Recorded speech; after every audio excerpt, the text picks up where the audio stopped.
Empire.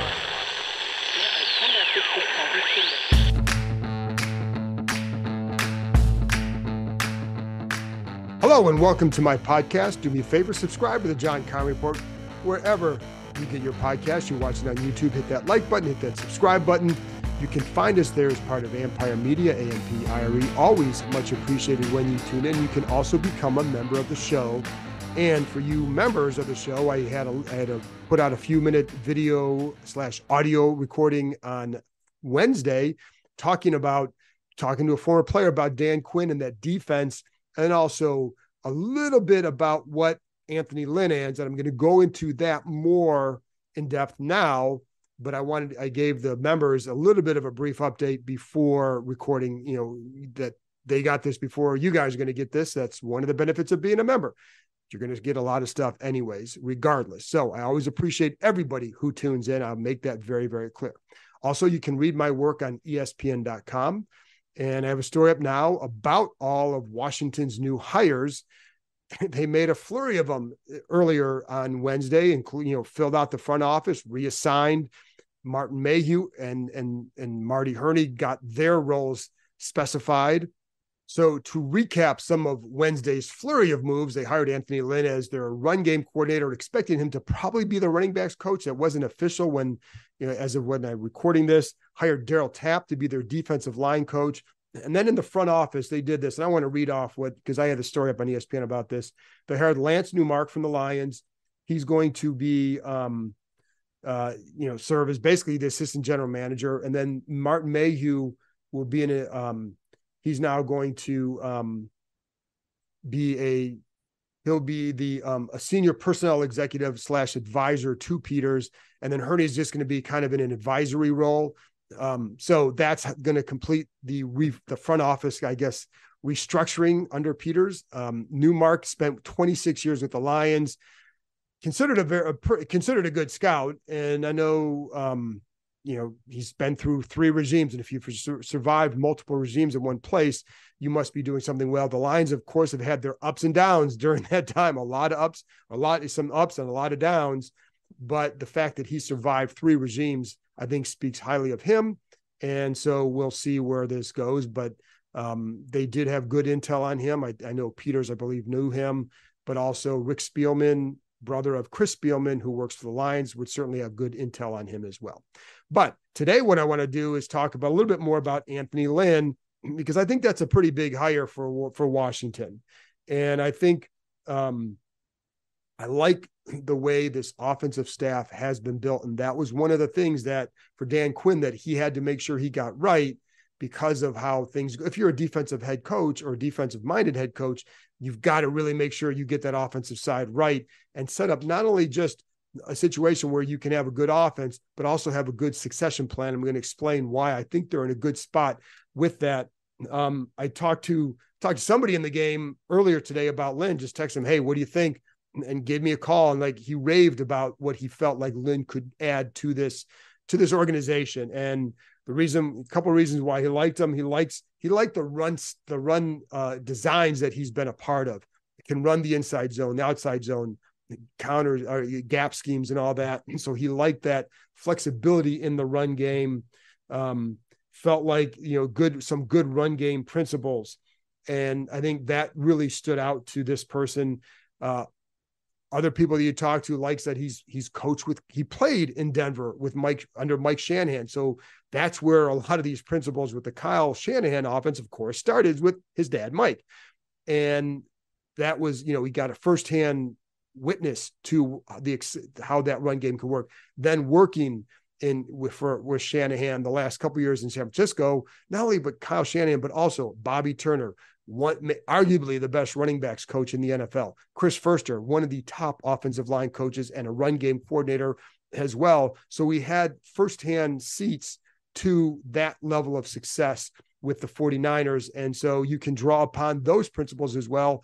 That 49er run game is one that gets copied quite a bit around the league. And that's that Shanahan system, that tree has done very well offensively in the NFL. So I think that was another benefit to hiring him as well. And he's been around Greg Roman, good run game principles too. I think there's the other part of that too, is he's watched Kyle Shanahan. It's not just under center that they've had success running the ball in San Francisco. That jet action, that jet motion action, that, to be honest, Scott Turner used more of that than what they did last year under Bieniemy. But that's something where you can help marry and help the run game out of the gun, which in that air raid offense, the Kingsbury offense, you're going to use a lot more of. So this is a way to incorporate some of what he learned in San Francisco with what you might want it with under Kingsbury. And I think that's an important aspect in all this is how do you marry that? And I think that's one way to do it, that he brings ideas that he's seen, but not just him. Brian Johnson was part of a highly successful run game in Philadelphia, especially in 2022, in more ups and downs last year, I think, for a variety of reasons, but that run game, he's coming from a highly successful RPO run game system. Then you also have, Bobby Johnson, the line coach. Now, whether or not we'll see how good the line develops under him, but he was part of a good run game in New York last year. A ton of injuries on the line, quarterback, all this stuff. But in 2022, the Giants were fourth in the NFL in rushing yards per game. So that's where, when you look at this, like Kingsbury obviously is a pass game guy, but he has kind of hit what he maybe can't do as well with guys who do that well. And that's Lynn, Johnson, and Johnson. Now, the protection has to be better than what it was in New York. And I don't know all the reasons why it failed up there. Clearly, the line coach is going to be part of that. But I'm just talking about the run game aspect. He's coming from a system that worked. What he brings here, don't know. But he is coming from a place that worked pretty well in the run game before this year. And before he got fired, that's what happened.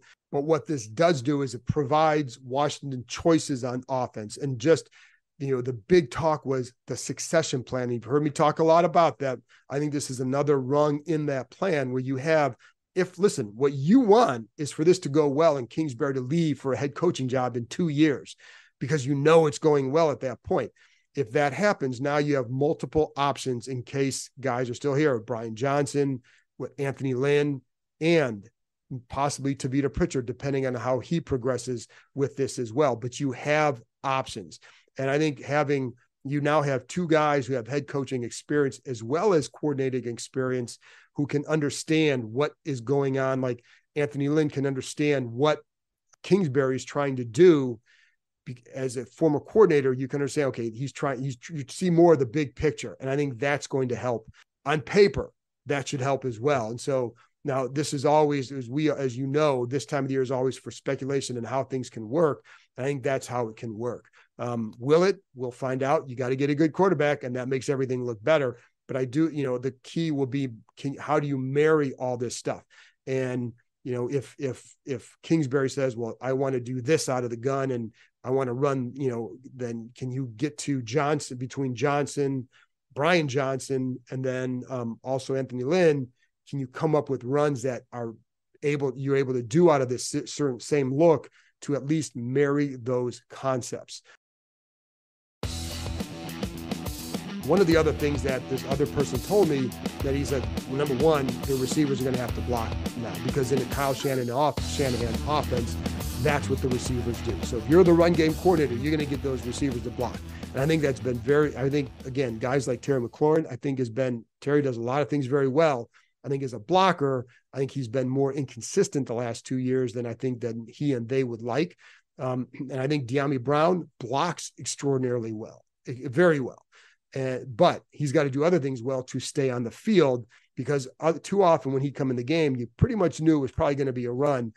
In this air raid offense, he could be more of a deep threat. He's going to have to be more of a deep threat. But if you want to stay on the field more in the run game, you better also produce as a receiver as well. But that's what you can look forward to here, is maybe be on the lookout for a bigger, more physical receiver to help in that area. The other thing is too, and then someone else was telling me, like, you've got to, they're going to have to convince these receivers to sell the release more, because when you watch like the 49ers receivers, they're selling the release. So you got to sell it to make it look like they are going to run the ball here, and boom, now you're turning up field, and now you have the corner biting on that release hard, and maybe now you get an advantage down the field. So those are subtle little details in the run game that can come from that Shanahan system. It's why those coaches are kind of desired throughout the NFL, because they do that concept is very good. But that's one of the things that you're going to have to look for. And again, I like that there is a diversity of staff here. I think you have some guys coming from different offenses that can maybe bring some ideas that you can incorporate. What you don't want is a mishmash of things. You need to make sure that it does marry together well. Otherwise, it's just a bunch of pile of different concepts. But if they're not paired well together, it's going to be hard pressed to work. But I do think you have that opportunity now to do that. And then, so I think that's one of the things. I think the Anthony Lynn hire is a good one. And, it's funny because San Francisco was really good, but you had Bobby Turner out there. You had Chris Furster. And so whatever Lynn did, his impact was going to be maybe dwarfed a little bit by those are the guys who are going to get the credit because they've done it for so long out there. But Lynn's background is as a running backs coach and the run game coordinator, and he's been an offensive coordinator. So I think that all bodes well. I think for this offense on paper, it looks like they've done a nice job putting this together. Now you have to go make it work.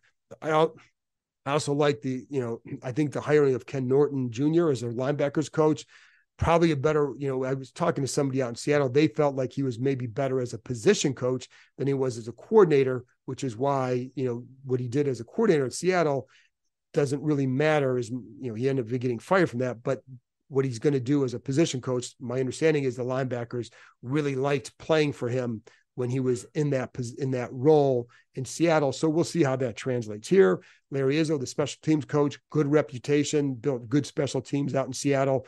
So I think they're solid there as well. Darryl Tapp was hired as a defensive line coach, played here for a year or two, and again, has a good reputation.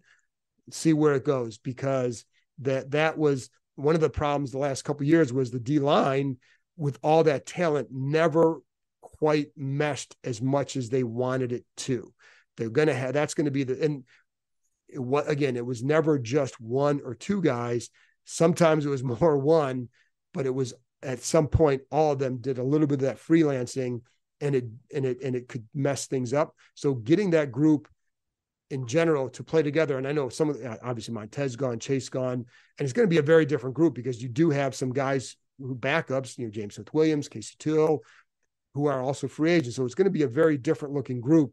But what you want is for that group to be to play together better than what it has the last couple of years. And the strength, of course, will be up the middle with Daron Payne and Jonathan Allen. So anyway, that's it for me. Oh, by the way, press conference is Tuesday at 2:30, talking to Cliff Kingsbury and Joe Witt Jr., the new coordinators. We're going to get all the assistant coaches, the position coaches in a group, just kind of a gathering next week. But on Thursday, it's the coordinator interview press conferences. So I will be back after that with an update or just impressions from talking to Kingsbury and Joe Witt Jr.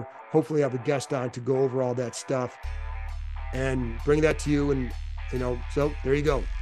I believe that will be up Thursday night or Friday morning. So I'll talk to you next time.